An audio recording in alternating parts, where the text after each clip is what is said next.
Big shout out to Matt Scanlon and Exoterics. I'm wearing his chain today. You guys can see that. And if you're watching on YouTube or Spotify, and I want to thank you guys for that. Also, if you share it, it would be amazing. But Matt Scanlon, huge inspiration. He told me when he was a young kid in his early 20s, I'm going to be a fashion designer. I'm going to do all these things. And I was like, yeah, whatever. We got work to do. And believed in the kid, but, obviously we had work to do. He ended up, working through, became a fashion designer, has one of the most incredible lines of clothing, Exoterics. He has a shop on Melrose. I'm so proud of him. So huge shout out to you, Matt. I love you so much, man. I love you. I love you. I love you. And you're an example, man. You really inspired me this morning because you were preparing in Chicago in your early 20s for things that hadn't even come yet. You were already designing clothes that you were wearing that you hadn't sold yet, and you didn't understand distribution or any of those things, but it prepared you for where you're at now. And that's where it brought me today as far as the message and what God was dealing with me on, because I heard from a very early age, this is crazy. Like, think about being in fourth grade. That's about 10 years old. And my mom would say, you need a Proverbs 31 woman in your life. And then she would say, you need a godly woman. And she would pray for me. And she would say, I'm praying for a godly woman. And I was like, Mom, I am 10. I don't need a godly woman. I need, the hottest girl on the playground, the girl who everybody wants to talk to. Maybe I don't even like her, but everybody likes her. So I just need to be able to talk to her. That's what I wanted. But my mom was, had a foresight. And I didn't understand this because, again, in fourth grade at 10 years old, a godly woman is not the first thing that you're thinking about. I was thinking about Transformers. Which I didn't get. I didn't even get GoBots. I got Zybots, the ghetto version of it. Thinking about Nintendo games, thinking about playing football, on Vandenberg Air Force Base, playing basketball at Crestview on 7.5-foot rims so we could dunk. Those were the things that I was thinking about. And I didn't realize, until later on that my mom was speaking to me figuratively and literally when she was saying a Proverbs 31 woman. Because if you go in, and I invite you to read Proverbs 31, it breaks down all the characteristics of a godly woman. But if you take woman out of it and you put in business, or you put in friends, or you put in life and relationships, and then you have all those traits, it's amazing what can happen. But I didn't realize this until probably, 40 years later, because I'm in my 50th year on this earth, which means that I'm a fine wine. Well, see, my mama would say that, and then my pops would say to me, boy, put off future or immediate gratifications for future glories. And I was like, man, I mean, they would say those things, and I didn't think that they connected until later on. And when later on, what I realized is that what my mom was saying is that you want to be able to have things in your life that have a firm foundation and incredible character, that they have integrity in them, and that you don't want to go after the shiny stuff. And that's exactly what my pops was reiterating. There's going to be a lot of shiny stuff that comes instantaneously, especially, across our TikTok feed and things like that. But to seek the things that are grounded and rooted in the foundational principles that will give us future glory as opposed to the immediate gratification.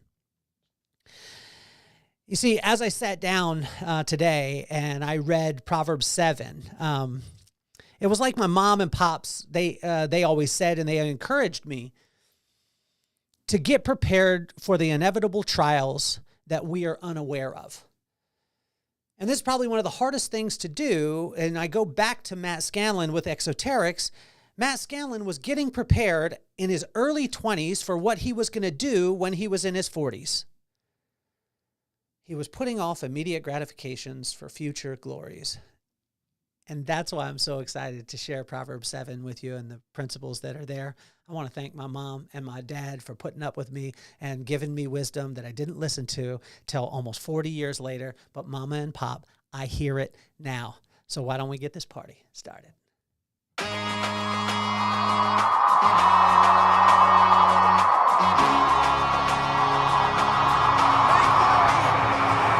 Nothing more on my mind. I got two shines, so every day I grind. Work in the morning, work in the evening. We's achieving, cause we believing. It's for certain, we put the work in. We ain't stopped just because it's hurting. Right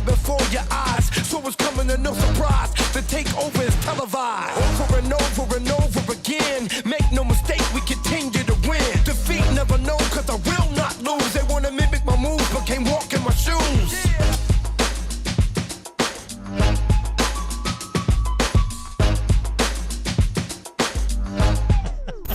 Think about a mom to her 10-year-old saying, you need a godly woman. If I said that to my son, he's 13 years old. He's like, Pop, like, yeah, I was asking him yesterday, is there any little girls in your life you're thinking about it? And he got all embarrassed and he's talking about it.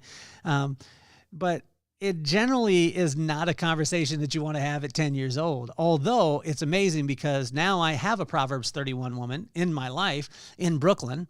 And I'll list off some of the traits. Let me grab the word really quick, because I wrote it down, throughout. And I tell you, if you haven't read Proverbs 31, I would do it. And then think of this, right?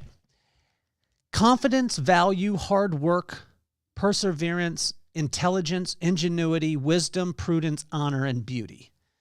Imagine those traits, and you just applied them, and you said that I had a woman that had confidence, value, hard work, perseverance, intelligence, ingenuity, wisdom, prudence, honor, and beauty. But take the word wife out of there, or woman out of there, and then add a business that had confidence, value, hard work, perseverance, intelligence, ingenuity, wisdom, prudence, honor, and beauty. You could apply this in any area.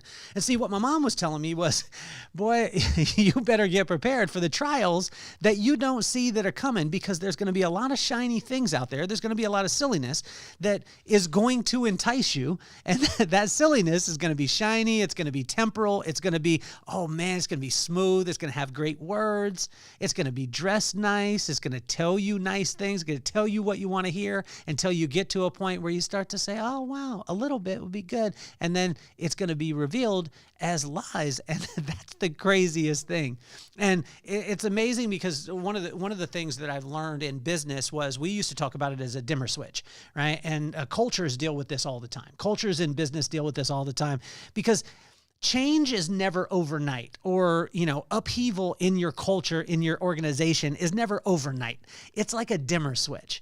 You hear the age-old proverb of the frog that they put in the water and then they heat it up slowly until it comes to a boil. The frog stays in there because it doesn't know that it's the water's getting hotter because it's in increments. But then you take the frog and you boil water, you throw the frog in the boiling water, it jumps out right away. But it'll stay in the water as it heats up little bit by little bit by little bit. And that's what a lot of times what we do as far as culturally. What we do is we compromise a very little bit. And that leads to more compromise, very little bit. And then apply this not only to a culture in a company, but apply this in a marriage, apply this in a relationship, a friendship.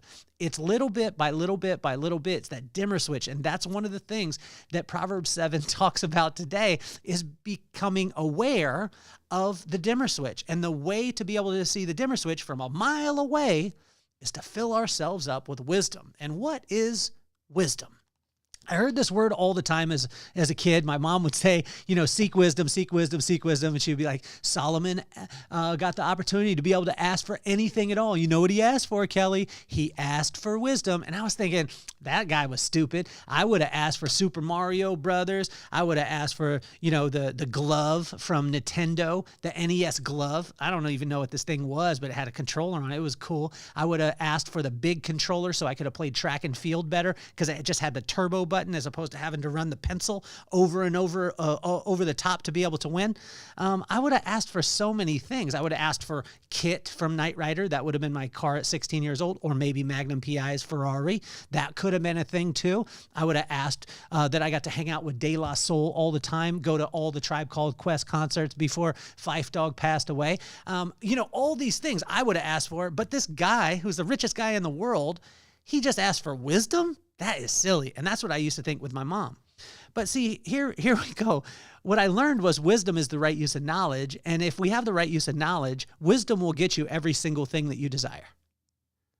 Now, the cool thing is what I learned over time, and this took 50 years, is that I've learned that, I want this wisdom thing because it can get everything else. But there was only one place to get it, and that was from the fear of God or the respect of God. So if I wanted to have this thing that could get me everything, then I needed to focus on the one thing that provided that thing. And if I focused on that, which was it was simple. It's just a relationship with God, like not through a religion, not through a ritual, but just through a relationship of having, time, rapping. My pops would always say it, like, it's okay to yell at God. It's okay to have a conversation, but talk, listen, and then apply it. And the way that we could do that, first of all, is just reading, right? So when we read wisdom, when we read it and we spend time, it's incredible what can happen. And you can, we're using Proverbs. You can use whatever it is that you want, but just be conscious of where the wisdom actually came from. And so, Proverbs 7 is unreal. I want to hop into that. It was pretty simple today. In verse 1 through 5, it said, seek it, keep it, store it up, guard it, bind it, write it, speak about it, and value it at the highest level. Let me say it again. Seek it, keep it, store it up, guard it, bind it, write it, speak about it, and value it at the highest level. And then it is wisdom. So if go back, and what I would do is, I would invite you to do is just read through Proverbs 7 and see how it speaks to you. This is how it spoke to me. This is my translation on it. And in verse 6 through 9, This hit me. I was sitting outside my quiet time, and what I would suggest is try some quiet time. Literally, you don't have to have a specific place, anything like that. Sometimes to do it in the side yard, sometimes to do it out back. Out back, it was a little misty today, so kind of raining a little bit, so I couldn't do it. I use a digital paper, which is called the Remarkable. Honestly, it's a game changer for all of you, analog writers. And what I would suggest is get some quiet time. Have a journal or some sort of analog writing. I do a digital analog writing, which sounds crazy, but the Remarkable is amazing. And what I'll do, first of all, is I'll take a little bit of quiet time just to spend some time in my thoughts. Second of all, then I'll read some wisdom. Third, then I'll write about it, right? And then I come here to the studio and I speak about it. And then throughout the day, I find that I'm speaking about those things and I'm learning more and more, so I'm extracting wisdom, right? So we spend time, we read about it, we write about it, then we speak about it. It's incredible what will happen, and then you start to apply it in different areas of your life. In verse 6 through 9, silliness seeks out the simple and slowly distracts as the lights dim. Curiosity leads to walking. Walking leads to standing. Standing leads to sitting. And before you know it, you are taking part.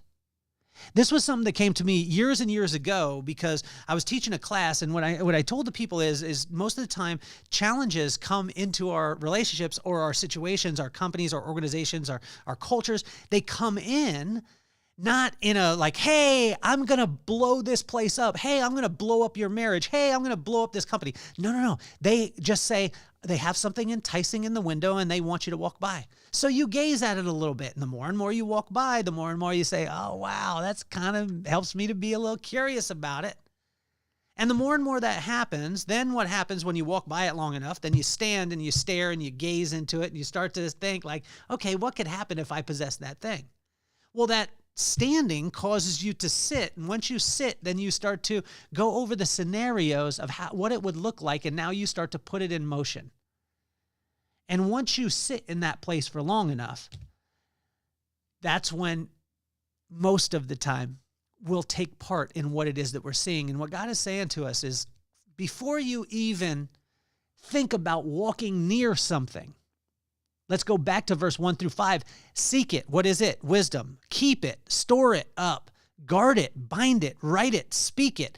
And value it at the highest level. And it is wisdom. So get this wisdom before you ever need it. What was my mom saying? Get a Proverbs 31 woman when I was in 4th grade. Boy, put off immediate gratifications for future glories. I was like, Pop, that doesn't even make any sense as a 10-year-old. But what they were saying is, son, maybe you don't understand it now, but at 50, you will. Silliness seeks out the simple and slowly distracts as the lights dim.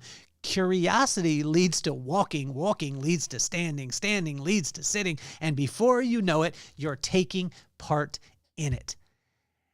How many of us have ever been in a place where we looked up and we realized, oh my gosh, I'm in a place where I shouldn't be right now? but you didn't leap into it. You didn't walk down the street and be like, people in a marriage didn't say like, oh, wow, today I'm going to cheat on my wife. That doesn't happen. What happens is slowly but surely, little bit by little bit by little bit. You didn't say, hey, I'm going to blow up my company today. That happened little bit by little bit by little bit, and it's a lot of compromise, little compromise, little compromise, little compromise causes lots and lots of challenges inside of a culture. Think about systems. I've had this happen so often. You have a system that works, and then a person's like, just cut a little bit of a corner. No one will know.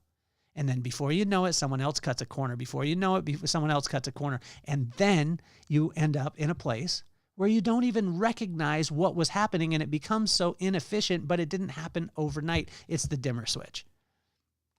Let's go on to verse 10 through 20. Silliness is always dressed well, fiery, exciting, intoxicating, able to play to your desires, will make you feel special, feel dangerous, and at the height of your invincibility, drips in lies wrapped in compliments.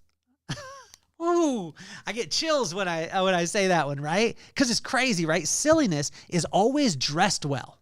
It's always fiery. Oh, wow. Opposites attract. That one, it's not like me, but, it's fiery. It's exciting. It's intoxicating. It's able to play to your desires, the things that you love, right? Will make you feel special, feel dangerous. At the height of your invincibility, it will drip in lies wrapped in compliments. How many of you have ever been in a relationship that you turned around a year later and you're like, what am I in? But it was just little bit by little bit by little bit by little bit. And what God is saying is all those little bits that come into your life, if you have wisdom, it will shine such a bright light and say, that's going to ruin it. That's going to ruin it. That's going to ruin it. It doesn't mean that things will be perfect, but I tell you, you'll be able to see it from a mile away. In verse 21 through 23, silliness has slick words, seductive talk, and gets you to just take one small step. One small step. It's a dimmer switch, baby. Little bit by little bit by little bit by little bit by little bit. Go to the ants. It talks about it in Proverbs also. Go to the ants and see. It's just little bit by little bit. They all come together. They're all moving little bit of strength, all put together becomes a lot of strength. Little bit by little bit by little bit. Don't walk by it. That's what God is saying. Don't walk by it, because if you walk by it, then you'll stand. And if you stand, then you'll sit. And before you know, you'll be taking part in it. In verse 24 through 27, silliness is in plain view when wisdom is present. When you study the real thing, you will spot a fake from a mile away. I learned this when I heard a guy speak about it. Actually, Miles McPherson, huge inspiration of mine. I'd love to have him on the podcast. Miles, if you're listening, I'd love to have you. It would be a dream someday to speak at the Rock Church also, because it's where I, kind of where a lot of my faith journey started. And if you have a church out there, I'd love to come and speak at your church too. I just think it would be awesome. It would be a huge honor, wherever you're at, especially Southern California. But he talked about the fact that, in counterfeit departments and in the government, they don't sit all day and study all the fakes. They just only study the real thing. And because if you study the real thing, you can spot a fake from a mile away. And what God is saying is, if you will impart wisdom, that you will take this wisdom in and you will store it up when you don't need it. You'll get ready for the things that inevitably are coming, but you can't see. The trials that are on the horizon, the storms that are on the horizon. If we get ready for them, then when they're on their way and they're saying, oh, here's this lie, I'm fiery, I'm intoxicating, I'm going to play to your desires, then I start dripping in lies. You'll be able to see that from a mile away and say, I ain't trying to have none of that. I see it from a mile away. It's amazing because wisdom keeps the lights on, right? Wisdom keeps the lights on. See, as we finish up is this, right? So wisdom seems silly until you need it. The circumstances that will call for it are on the way, and wisdom will be hiding in plain sight when you need it. See, for my whole entire life, those words that my mom said to me, you need a Proverbs 31 woman. You need a godly woman. She wasn't just saying it as Brooklyn in my life. She was saying, son, take that woman part out and add in business, add in friendships, add in relationships, add in every aspect of your life. You need godly friends. You need godly business. You need godly everything. And then she listed off all of the things, because she said, I need you to study when I'm there, when I'm not there with you, because she knew that I was going to spend a lot of time and a lot of my life without her. Because she passed away at a very young age, at 62 years old. She knew that I was going to spend a lot of time without her. But she was saying, son, if it has confidence, value, hard work, perspective, intelligence, ingenuity, wisdom, prudence, honor, and beauty, then it is good. Seek that out in every area of your life. And my pops was saying, boy, put off immediate gratifications for future glories, because the immediate gratifications will seem shiny, will seem intoxicating, will seem fiery. But if you keep your mind on future glories, you'll be able to see them from a mile away. I want to thank my mom and pops for all their wisdom, even though I didn't listen to it till I'm almost 50 years old. It took a lifetime to understand it, but I love you. I want to honor you. I'm glad that the two of you are together and you're hanging out and dancing on the streets of gold. I want to thank everyone for tuning in. If you want to experience the live version of all of this madness, come to the Vibe Experience in Utah. It is going to be unbelievable. Salt Lake City, April 12th. Also, too, if you want to get my newsletter is about wisdom. It's about encouragement. Sometimes it'll be a little De La Soul. Sometimes it'll be about the Tennessee Titans, the Golden State Warriors, sports. It'll be about hip hop. It'll be about those kind of things. Whatever God puts on my heart that day, but it'll always be based in wisdom. It'll always be based in encouragement, and it'll always be handwritten. So that's my newsletter, which is Substack. So you can sign up for that. Also, I would be very honored to be able to have you. I want to thank you all. Make sure that you share it with a friend. And my name is Kelly Cardenas, and I'm officially off the hot seat, baby. Peace, love, and soul.